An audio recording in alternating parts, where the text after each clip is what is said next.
Hello students, welcome back to the Ratan Sai Ayurveda. I am Ratan, welcoming you all to our Brahmastra series और let's crack exam series. तो हम लोग रचना शरीर के paper के बारे में डिस्कशन कर रहे थे कि कौन कौन से चैप्टर्स इंपॉर्टेंट हैं और उस चैप्टर में भी कौन कौन से टॉपिक इंपॉर्टेंट है। तो पेपर वन का हम लोगों ने ऑलरेडी कवर कर लिया था। आप लोग चाहे तो पेपर वन का डिटेल डिस्क्रिप्शन वगैरह देखना है कि कौन कौन से टॉपिक इंपॉर्टेंट है और एग्जामिनेशन पॉइंट ऑफ व्यू से क्या क्या आ सकता है, तो डिस्क्रिप्शन में लिंक दे दूंगा मैं, वहां से जाके पेपर वन का वीडियो देख लेना।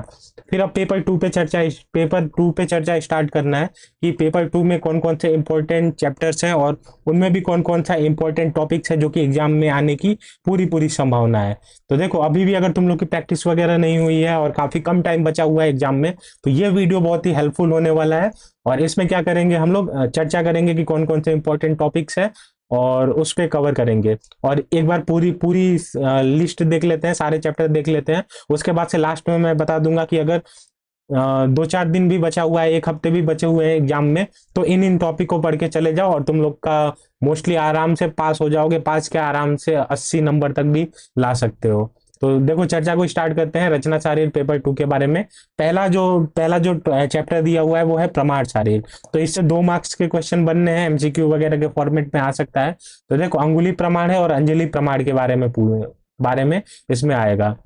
तो अंगुली प्रमाण में क्या है, तो अंगुली प्रमाण में वो तुम लोग का क्या आता है, चरक सुश्रुत और वाग्भट के द्वारा जो शरीर की लंबाई बताई गई है। चरक ने 84 अंगुल बताई है, सुश्रुत ने 120 अंगुल बताई है और वाग्भट ने उसी को थोड़ा बहुत मॉडिफाई करके 3.5 हाथ बता दिया है। तो ये हो गया। फिर अंजलि प्रमाण को भी देख लेना। अंजलि प्रमाण में क्या है कि जल जल का जो जल को कितना 10 अंगुली बताया गया है, अंजलि। फिर रस को 9 अंजलि होता है, रक्त 8 अंजलि होता है, पुरुष 7 अंजलि होता है, कफ 6 अंजलि होता है, पित्त 5 अंजलि होता है, मूत्र और आर्तव को 4 अंजलि बताया गया है। फिर वसा 3 अंजलि, मेद 2 अंजलि, मज्जा 1 अंजलि। फिर शुक्र हो गया, अपर ओज हो गया और मस्तिष्क हो गया आधा हाफ अंजलि बताया गया है। फिर पर 8 बूंद बताया गया है और आर्तव 4 बूंद बताया गया है। तो ये सीक्वेंस है, बस इतना याद कर लेना, तुम लोग का प्रमाण शारीर कंप्लीट हो जाएगा। फिर नेक्स्ट जो है क्या है, कोष्ठ एवं आशय शारीर है। तो कोष्ठ एवं आशय शारीर भी थोड़ा इंपॉर्टेंट है, क्योंकि 4 मार्क्स के अप्रॉक्स आ सकते हैं इसमें से। तो इसमें क्या है, डेफिनेशन ऑफ कोष्ठ देख लेना और क्या है, कोष्ठांग देख लेना कौन कौन से हैं। फिर आशय, कोष्ठ हो गया, कोष्ठांग हो गया और आशय देख लेना। तो एक बार मैं बता ही देता हूँ कि देखो, इसका जो डेफिनेशन वगैरह होगा वो बुक से देख लेना, अपनी रचना शारीर की जो भी बुक है। और क्या है, कोष्ठांग देख लेना कि सुश्रुत ने 8 कोष्ठांग बताए हुए हैं। कौन कौन से बताए हैं, आमाशय, अग्नाशय, पक्वाशय, मूत्राशय, रक्ताशय, हृदय, उद्दुक और फुफ्फुस। फिर चरक ने 15 बताए हुए हैं, थोड़ा सा मॉडिफाई करके। नाभि, हृदय, क्लोम, यकृत, प्लीहा, विक्रो, वस्ती, पुरीसाधार, आमाशय, पक्वाशय, उत्तरगुद, अधरगुद, क्षुद्रांत, स्थूलांत और वपावहन। तो ये चरक ने बताए हुए हैं। फिर आशय आशय देख लेना कि आशय कितने होते हैं। तो आशय कितने बताए हैं, 8 बताए गए हैं। तो 8 कौन कौन से, सुश्रुत ने आशय बताया हुआ है। तो कितने बताए हुए हैं, कौन कौन से बताए हुए हैं, वाताशय, पित्ताशय, श्लेष्माशय, रक्ताशय, आमाशय, पक्वाशय, मूत्राशय और गर्भाशय। ये 8 आशय बताए हुए हैं। तो ये देख लेना और इनका थोड़ा बहुत डिटेल डिस्क्रिप्शन देख लेना कि क्या क्या वो इम्पोर्टेंट है और कहाँ कहाँ से क्वेश्चन बन रहा है। फिर क्या है, पोस्ट एवं ये आशय हो गया। सीरा शारीर देख लो, तो उसमें क्या है, कॉन्सेप्ट ऑफ सीरा हो गया। निरुक्ति देख लेना और क्या है, सीरा शारीर में देखो, ये तो देख लेना कि एक बार डेफिनेशन वगैरह देख लेना, जैसे क्या लिखा होगा, सरलात सीरा वगैरह लिखा होगा। स्थान देख लेना, स्थान कहाँ होता है, तो शायद नाभिर मूल स्थान होता है सीरा का। फिर इनकी संख्या जरूर देख लेना। तो मूल सिराएं कितनी मानी गई हैं, 40 मूल सिराएं मानी गई हैं। फिर कुल सिराएं टोटल मानी गई हैं, 700 मानी गई हैं टोटल सिराएं। उसमें भी वात पित्त कफ के अनुसार है। जैसे ये 10 10 10 10 वात पित्त कफ और रक्त के हो जाएंगे, और ये 175 वात पित्त कफ और रक्त के हो जाएंगे। तो ये सीरा का कॉन्सेप्ट एक बार देख लेना, इसको रिवाइज करके चले जाना। और एक बार कलर भी देख लेना है, जैसे सीरा में क्या है, वात पित्त कफ और रक्त के अलग अलग कलर है। जैसे वात अरूढ़ वर्ण का है, पित्त जो है नील वर्ण का है, कफ जो है श्वेत वर्ण का है और रक्त जो है वो रोहिणी होता है। तो ये सीरा के बारे में है, एक बार देख के चले जाना। और थोड़ा डिटेल में देख लेना अगर टाइम हो तो, और नहीं टाइम हो तो इतना संख्या संख्या रट लेना, और कौन कौन से कलर से होते हैं वो रट के चले जाना।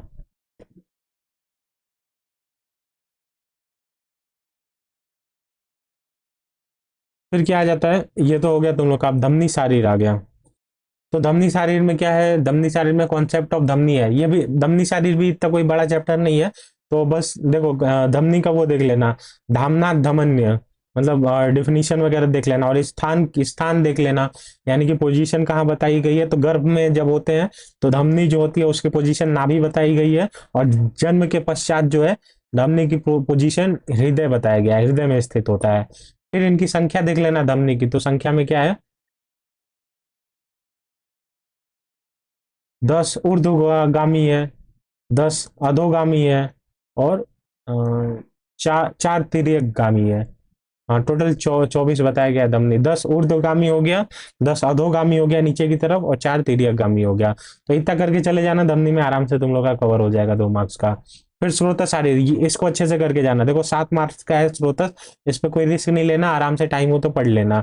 और टाइम भी नहीं भी हो, अगर एग्जामिनेशन है तुम लोग का 2-4 दिन में भी है, तो भी इसको 2-3 घंटे देख के अच्छे से स्रोतस शारीर को कंप्लीट कर लो। तो इसमें क्या है, स्रोतस का परिभाषा वगैरह देख लेना, जैसे श्रवरात स्रोतांशी ये हो गया।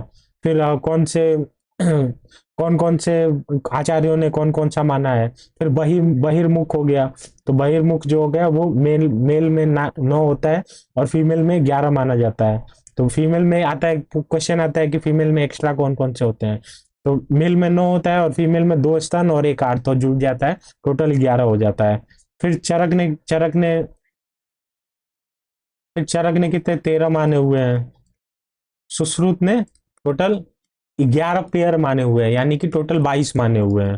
तो देखो चरक के अनुसार देख लेना कि प्राण उदक अन्न रस रक्त मांस मेद अस्थि मज्जा शुक्र मूत्र पुरीस और श्वेत। और सुश्रुत ने क्या है, इन सबको पेयर में माना है, और उसमें भी अस्थि मज्जा और श्वेत को नहीं माना है। उसकी जगह पे क्या माना है इन्होंने, अस्थि मज्जा श्वेत को नहीं माना है, और एक्स्ट्रा एक आर्तों को माना हुआ है। तो बाकी इनके स्थान वगैरह देख लेना, और इस पे थोड़ा कमांड कर लेना, क्योंकि ये इंपॉर्टेंट है। ठीक है, टोटल 7 मार्क्स के आएंगे, तो इससे 5 नंबर का एक क्वेश्चन पक्का बनता ही है स्रोत शारीर से, तो ये देख लेना। फिर कला शारीर की बात करते हैं। तो कला शारीर में कला के बारे में डिफिनीशन वगैरह देख लेना। उसमें भी क्या है, 7 टाइप की टोटल कला होती है। कौन सा उसका ट्रिक आता है कि मार मेसो पूपी सू, कैसे आता है, मार मेज पूपी सु, यानी कि मांसधर कला हो गया, रक्तधर कला हो गया, मेदधर कला हो गया, श्लेष्मधर कला हो गया, पुरुषधर कला हो गया, पित्तधर कला हो गया, और लास्ट है शुक्रधर कला हो गया। तो ये 7 टाइप की कला हो गई है। तो इनके बारे में थोड़ा थोड़ा डिटेल में पढ़ लेना हल्का हल्का, ताकि एग्जाम में क्वेश्चन आए तो खाली नहीं छोड़ो, लिख सको। तो ये 4 मार्क्स के इसमें से बनेंगे। फिर देखो इंद्रिय शारीर की बात कर लेते हैं। तो इंद्रिय शारीर में एक बार देख लेते हैं, अब मैं भी देख लेता हूँ कि क्या है। देखो डिफिनीशन ऑफ इंद्रिय हो गया, इंद्रिय इंद्रियार्थ हो गया, और इंद्रिय के अधिष्ठान हो गया। तो देखो वो चार्ट था ना, एक चार्ट चार्ट से ही तुम लोग को याद करना है। कैसा चार्ट था, देखो अव्यक्त हो गया, फिर महान हो गया, फिर अहंकार हो गया। अव्यक्त महान अहंकार, फिर अव्यक्त बना ही देता हूँ इतनी देर में। तो अव्यक्त, फिर अव्यक्त से क्या बनता है, महान बनता है, महान से अहंकार बनता है, फिर अहंकार से क्या बनता है, सत्व रज और तम, सत्व रज और तम बनता है। तो सत्व और रज मिलके क्या बनाते हैं, एकादश इंद्रिया बनाते हैं, और रज और तम मिलके पंचतन मात्राएं बनाते हैं। तो देखो सत्व और रज मिलके एकादश इंद्रिया बना दिए। तो एकादश इंद्रिया में क्या क्या आता है, 5 ज्ञानेंद्रिया आ जाता है, 5 कर्मेंद्रिया आ जाता है, और एक उभय इंद्रिय यानी कि मन आ जाता है। तो देखो ये हो गया ज्ञानेंद्रिया हो गया, कर्मेंद्रिया हो गया, और उभय इंद्रिय यानी कि मन आ गया है इसमें तुम लोग का। और क्या है, 5 टाइप का जो है वो पंच महाभूत ये आ जाता है, क्या नाम है, पंच तन्मात्रा आ जाता है। तो पंच तन्मात्रा में शब्द स्पर्श रूप रस गंध आ जाता है, और इनसे शब्द स्पर्श रूप रस गंध से पंच महाभूत यानी कि आकाश वायु अग्नि जल पृथ्वी की, आकाश वायु अग्नि जल और पृथ्वी, ठीक है। आकाश, वायु, अग्नि, जल, पृथ्वी आ जाता है इसमें। तो ये तुम लोग को सीक्वेंस याद रखना चाहिए। और एडिशनल में इसमें क्या क्या एक और क्वेश्चन आता है कि षोडश विकार बताओ, षोडश विकार को एक्सप्लेन करो। तो उसमें तुम लोग को कुछ नहीं लिखना है। षोडश विकार मतलब होता है ये 11 इंद्रिया और पंच महाभूत, 11 इंद्रिया प्लस पंच महाभूत हो गया। तो ये तुम लोग का षोडश विकार आ जाता है। और कभी कभी अष्ट प्रकृति पूछ देता है कि अष्ट प्रकृति को एक्सप्लेन करो। तो उसमें क्या लिखना है, अव्यक्त लिखना है, अव्यक्त, महान और अहंकार आता है, और साथ ही जो है वो पंचतन मात्राएं आती है, यानी कि शब्द स्पर्श रूप रसगंध। तो 5 ये हो गया, शब्द स्पर्श रूप रसगंध और अहंकार, अव्यक्त और महान, तो ये 3 हो गए। तो 5 3 8 हो गया। तो ये अष्ट प्रकृति के अंतर्गत आता है। तो बस इतना ही याद करना है, इसमें इंद्रिय स्थान में से हो जाएगा। इसमें से 3 मार्क्स के क्वेश्चन आएंगे। फिर त्वचा शारीर हो गया, या त्वक शारीर भी बोल देते हैं। तो इसका इसका तो अप्रोक्स याद ही रहता है। तो ट्रिक रहता है क्या है, अलो श्वेता वेरोमा। तो अलो से अलो श्वेता वेरोमा को डिकोड करेंगे तो हो जाता है अवभाषिनी, लोहिता, श्वेता, ताम्रा, वेदिनी, रोहिणी, मांसधरा। तो ये सारे पार्ट हो जाते हैं। फिर इनकी वो कितनी कितनी मोटाई होती है, तो उसको हम लोग चावल के दाने से रिलेट करते हैं, यानी कि ब्रीही में रिलेट करते हैं। तो अलो श्वेता वेरोमा कैसे चलता है, 1/18, 1/16, 1/12, 1/8, 1/5। और रोहिणी जो होता है वो ब्रीही के समान होता है, यानी चावल के दाने के समान होता है। और मांसधरा जो लास्ट पार्ट होता है वो डबल होता है, चावल के दाने के डबल होता है। तो अलो श्वेता वेरोमा करके त्वक शरीर को याद कर लेना, 3 मार्क्स का ये भी क्वेश्चन बनेगा। और मर्म मर्म शारीर, देखो मर्म शारीर बहुत इंपॉर्टेंट है, इससे क्वेश्चन आएगा ही आएगा 10 मार्क्स में, तो इसको लिख के रखो। तो मर्म शारीर में तुम लोग को क्या है कि सारा डिफिनीशन वगैरह कवर करना है, और टोटल त्रिमर्म को एक्सप्लेन करना है। तो इसमें स्टार्ट कैसे करोगे, तो सबसे पहले डेफिनेशन वगैरह क्लियर कर लेना, जैसे मारयंती, तिमरमाड़ी होता है। फिर प्राण देख लेना, प्राण 12 टाइप के प्राण बताए गए हैं, अग्नि, जल, वायु, सत्वरजतम, 5 इंद्रिया हो गया और भूतात्मा हो गया। तो प्राण पूछता है कभी कभी। और क्या पूछा है, टोटल मर्म की संख्या वगैरह पूछता है। तो संख्या कितनी होती है, 107 होती है टोटल संख्या। तो शाखा में 44 हो गया, मध्य शरीर में जो हो गया वो 26 हो गया, और सिर एवं ग्रीवा में टोटल 37 हो गया। तो ये संख्या एक बार याद कर लेना। फिर टाइप्स पूछते हैं, तो जैसे सद्य प्राणहर मर्म है, कालांतर मर्म है, विशल्यघन मर्म है, वैकल्यकर मर्म है, रुजाकर मर्म है। इनकी संख्या भी देख लेना, संख्या भी याद कर लेना। और क्या है, कौन से मर्म से, जैसे सद्य प्राणहर पे चोट लगने पे व्यक्ति तुरंत मर जाता है, या ज्यादा से ज्यादा 1 हफ्ते के अंदर मर ही जाता है। वैसे ही वैकल्कर में क्या होती है, विकृति आ जाती है शरीर में। रुजाकड़ में कंटिन्यूअस पीड़ा होती रहती है। तो इस हिसाब से ये भी याद कर लेना। और टाइप्स याद कर लेना, जैसे रचना के अनुसार कौन कौन से मर्म होते हैं, परिमाण के अनुसार कौन कौन से मर्म होते हैं। तो रचना के अनुसार मांस मर्म होता है, शिरा मर्म होता है, स्नायु मर्म होता है, अस्थि मर्म होता है, संधि मर्म होता है। परिमाण के अनुसार हाफ अंगुल, 1 अंगुल, 2 अंगुल, 3 अंगुल, 4 अंगुल मर्म होते हैं। तो ये हो गया, और इनकी संख्या जरूर याद कर लेना, क्योंकि देखो मर्म शारीर को अच्छे से पढ़ना ही पड़ेगा। अगर तुम्हें लग रहा है कि अभी टाइम कम है, तो देखो मर्म शारीर को पढ़ लो और श्रोता शारीर को पढ़ लो। श्रोता शारीर को कवर करो और मर्म शारीर को कवर करो। उसमें भी मैं बोलूंगा कि मर्म शारीर को पहले कवर करो, क्योंकि ज्यादा ज्यादा वेटेज कंटेन कर रहा है, ज्यादा मार्क्स से इससे क्वेश्चन बनेंगे। तो ये सारी चीजें कवर कर लो, बस इतना ही पढ़ना है। जो मैं बता रहा हूँ एकदम पॉइंट को एकदम ध्यान से सुनो, बुक खोलना है, एकदम वैसे के वैसे पढ़ते रहना। जैसे मैंने बोला कि कौन कौन सा याद करना है, रचना के अनुसार याद करो कि मांस मर्म, शिरा मर्म, स्नायु मर्म, इनकी संख्या याद करो। और इसमें कौन कौन से स्थान आते हैं, इसको इसको एक बार देख लो। नहीं याद होगा एक बार में, लिख लिख के याद करो, ट्राई करो, मर्म याद हो जाते हैं। और इनकी संख्या वगैरह तो याद ही होनी चाहिए, जैसे 107 होता है, कहाँ कहाँ कौन कौन से होते हैं। तो इसको याद कर लेना। अब देखो मॉडर्न सेकेंड पार्ट में मॉडर्न का वेटेज ज्यादा है, मॉडर्न से ज्यादा क्वेश्चन बनेंगे। तो मॉडर्न को बिल्कुल भी इग्नोर नहीं करना है, रेस्पिरेटरी सिस्टम अच्छे से कवर करना है। तुरंत हो गया, इसमें क्या है, ब्रोंकियल ट्री हो गया, लंग्स वगैरह हो गया। फिर जो एक्सटर्नल हाँ प्लूरल मेम्ब्रेन वगैरह रहता है, उसके बारे में भी चर्चा कर लेना। फिर हिस्टोलॉजी, तो हिस्टोलॉजी देखना है, क्योंकि एक क्वेश्चन हिस्टोलॉजी से रिलेटेड आता ही आता है।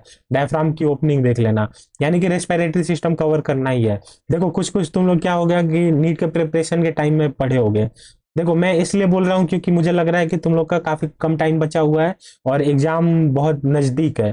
तो इसलिए मैं बोल रहा हूँ कि जो नीट में पढ़ा हुआ है, एटलीस्ट अगर कुछ नहीं समझ में है तो उससे रिलेटेड रिलेटेड कुछ ना कुछ लिख देना। तो ये हो गया, ब्रोंकियल ट्री हो गया, रेस्पिरेटरी ट्रैक्ट पूरा देख लेना अच्छे से, और हिस्टोलॉजी एक बार देख लेना। फिर डाइजेस्टिव सिस्टम कवर करना ही है। और इसमें क्या है, रीजन ऑफ एब्डोमेन हो गया। तो एब्डोमेन में भी क्या हो गया, डिओडिनम वगैरह देख लेना। डिओडिनम में क्या होता है कि एक दो तीन ऐसे पार्ट पार्ट वाइज डिवाइड किया गया है डिओडिनम को। फिर उसके बाद से कौन से anterior relation, posterior relation, side wise relation हो गया, ये सारे देख लेना। एसोसिएटेड ग्लैंड्स देख लेना, लीवर हो गया, स्क्रीन हो गया, पेनक्रियाज हो गया। और हिस्टोलॉजी एक बार देख ही लेना। हाँ, पेरिटोनियम भी देख लेना। यानी कि डाइजेस्टिव सिस्टम कवर करना ही है, मॉडर्न के टॉपिक्स हैं कवर करने हैं। कार्डियोवास्कुलर सिस्टम में हार्ट देख लेना, हार्ट में आर्टरी और वेन हो गया। कौन कौन से आर्टरी हो गया, कौन कौन से वेन हो गया, कहाँ कहाँ ब्लड सप्लाई वगैरह कर रहे हैं। पेरिकार्डियम देख लेना कि पेरिकार्डियल फ्लूइड वगैरह हो गया, उससे रिलेटेड डिजीज भी एक बार देख लेना। और हिस्टोलॉजी ऑफ हार्ट देख लेना। तो ये इतने टॉपिक्स हैं इसमें कार्डियोवास्कुलर सिस्टम में। 8 मार्क्स का क्वेश्चन बनेगा। यूरिनरी सिस्टम में क्या हो गया, किडनी हो गया, यूरेटर हो गया, यूरिनरी ब्लैडर हो गया, यूरेथ्रा हो गया। तो इतने टॉपिक हैं, kidney, ureter, urinary bladder, urethra. क्रमशः सीक्वेंस में इन चारों को कवर कर लो। इससे रिलेटेड डिजीज देख लेना।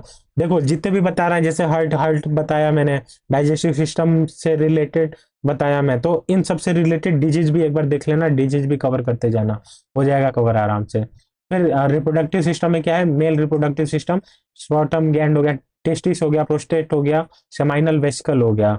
तो इन सब को देख लेना, इन सब की जो भी स्ट्रक्चर वगैरह होता है वो देख लेना। और क्लिनिकल इंपॉर्टेंस, यानी कि क्लिनिकल एस्पेक्ट का मतलब है कि उनसे रिलेटेड कौन कौन सी डिजीज हो सकती है, कौन कौन से कॉन्सिक्वेंसेस फेस करने पड़ सकते हैं पेशेंट को। तो ये सारी डिजीज देख लेना। फीमेल फीमेल रिप्रोडक्टिव सिस्टम में भी वही है, रिप्रोडक्टिव ऑर्गन डिटेल में देखना है, ट्रैक्ट देखना है, और एसोसिएटेड ग्लैंड्स देखना है, हिस्टोलॉजी ऑफ ऑर्गन, और डिजीज वगैरह देख लेना। फिर लास्ट क्या है, सेंसरी ऑर्गन है। सेंसरी ऑर्गन में क्या है, आई हो गया, ईयर हो गया, नोज हो गया, टंग हो गया, स्किन हो गया, और इनसे रिलेटेड क्लिनिकल एस्पेक्ट। तो इतना कवर करना है तुम लोग को। मॉडर्न तो कवर करना ही है, देख लो। मेन मेन जो जो भी टॉपिक था एग्जाम में आने वाले हैं, जैसे आई, ईयर, नोज, टंग, स्किन, इन इन चारों पांचों में से कोई ना कोई एक आएगा। उसमें भी क्या है कि आई वगैरह के आने की संभावना ज्यादा रहते हैं एज कम्पेयर टू स्किन। तो ये चीजें हैं, देख लेना अपने हिसाब से। अगर टाइम हो तुम लोग के पास 1 महीने, तो चारों पांचों कवर कर लो। नहीं तो आई, ईयर, टंग वगैरह, पेपली वगैरह रहते हैं उस पे। ये सारी चीजें कवर कर लो, मेन मेन टॉपिक्स। तो जितने भी इंपॉर्टेंट थे मैंने बता दिए। अब आ जाते हैं कि अगर एग्जामिनेशन में काफी कम टाइम बचा हुआ है, जैसे कि अगर तुम लोग को बचा हुआ है कितना, मान लो अगर 1 हफ्ते भी बचे हुए हैं, तो सर क्या करना है, तो कैसे कवर करें हम। तो उसका आओ तुम लोग को ब्रह्मास्त्र देने वाला हूं मैं।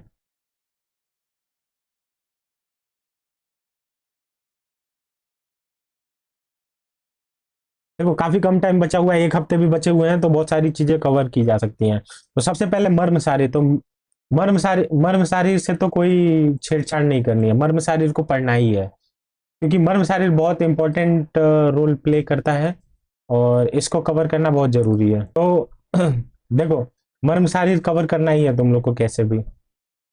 मर्म मर्म शारीर बहुत इंपॉर्टेंट है, इसको कवर करना ही है, क्योंकि ये 15 मार्क्स का वेटेज कैरी कर रहा है। तो सब कुछ छोड़ छाड़ के देखो, मर्म मर्म शारीर को सबसे पहले कवर करो, क्योंकि बहुत सारे 10 मार्क्स का एक क्वेश्चन मर्म शारीर से मोस्ट ऑफ द टाइम बनता ही बनता है। फिर क्या है, मॉडर्न का वेटेज बहुत ज्यादा है, तो मॉडर्न की ये टॉपिक कवर कर लो। डाइजेस्टिव सिस्टम हो गया, रेस्पिरेटरी सिस्टम हो गया, यूरिनरी सिस्टम हो गया, और क्या है, सेंसरी ऑर्गन्स वगैरह हो गए। तो इन सारे मॉडर्न के टॉपिक्स को कवर कर लो, क्योंकि ये भी बहुत ज्यादा वेटेज कैरी कर रहा है। सेंसरी ऑर्गन 10 मार्क्स का है, यूरिनरी सिस्टम 10 मार्क्स का है, रेस्पिरेटरी 10 मार्क्स का है, और डाइजेस्टिव सिस्टम 12 मार्क्स का है। टोटल 42 मार्क्स के ये मॉडर्न वाले टॉपिक हैं। फिर स्रोत शारीर है, 7 मार्क्स का है, और सीधा धमनी जो है वो 6 मार्क्स के हैं, इनको कवर कर लो। तो अगर इतना ही टॉपिक्स कवर कर लेते हो, मर्म शारीर हो गया, और ये मॉडर्न के टॉपिक्स हो गए, और स्रोतस और सिरा धमनी, तो टोटल तुम लोग का अप्रॉक्स 70 मार्क्स का कवर हो जाएगा एग्जामिनेशन पॉइंट ऑफ व्यू से। लेकिन अगर तुम लोग के पास लगता है कि थोड़ा सर 1 हफ्ते से थोड़ा 10 दिन के आसपास टाइम है, और भी कुछ कुछ कवर किया जा सकता है, तो तुम लोग क्या कवर कर सकते हो, कार्डियोवास्कुलर सिस्टम कवर कर लो, 8 मार्क्स का है। फिर रिप्रोडक्टिव सिस्टम कवर कर लो, ये 6 मार्क्स का है। तो ये मॉडर्न के टॉपिक हो गए 8, 6, 14 नंबर के। और क्या है, कला एवं त्वक शारीर, कला शारीर और त्वक शारीर कवर कर लो। 4+3 मार्क्स का है, टोटल 21 मार्क्स और हो जाएंगे, तो 7, 8, 9 टोटल 90 मार्क्स का तुम लोग का कवर हो जाएगा। नाइन तो 90+ मार्क्स तुम लोग के आराम से इतने इतने टॉपिक्स कवर करने से आ जाएंगे। तो ठीक है, इतना कवर करो फिर। और काफ़ी कम टाइम बचा हुआ है, तो एग्ज़ाम वगैरह के लिए ऑल द बेस्ट। और जिनका अगर कोई फर्स्ट ईयर में है तो उनके लिए भी ये हेल्पफुल है, क्योंकि पूरा सिलेबस का डिस्क्रिप्शन मिल जाएगा उसे बहुत ही शॉर्ट में। तो फिर चलो, फिर मिलते हैं नेक्स्ट लेक्चर में। और अगर कोई क्वेरी वगैरह आए किसी भी चीज़ से रिलेटेड, स्टडी वगैरह से रिलेटेड, तो इंस्टाग्राम हैंडल दिया गया है, आप कांटेक्ट कर सकते हैं। और बाकी अगर पीडीएफ वगैरह चाहिए, जो भी है, हम लोग की अष्टांग हृदय सीरीज चल रही है, तो उस पर ऑलरेडी मैंने पाँच पाँच चैप्टर ऑलरेडी खत्म कर चुके हैं। धीरे धीरे बाकी के सारे टॉपिक्स भी कवर करेंगे फिर। और पीडीएफ वगैरह अगर चाहिए तो टेलीग्राम चैनल का लिंक डिस्क्रिप्शन में दे दिया गया है, वहां से ज्वाइन कर सकते हैं। चलिए फिर मिलते हैं नेक्स्ट लेक्चर में, तब तक के लिए जय हिंद गाइस।